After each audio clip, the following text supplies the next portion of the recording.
হয়তোবা ইতিহাসে তোমাদের নাম লেখা রবে না,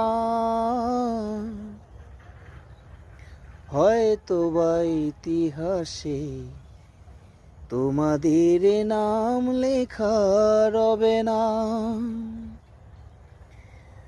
বড় বড় লোকেদের ভিড়ে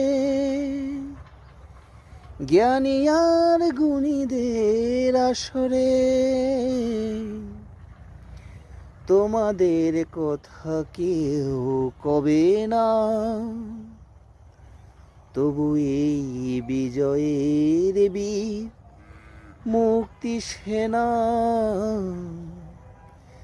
তোমাদের এই ঋণ কোনোদিন শোধ হবে না। না না না, শোধ হবে।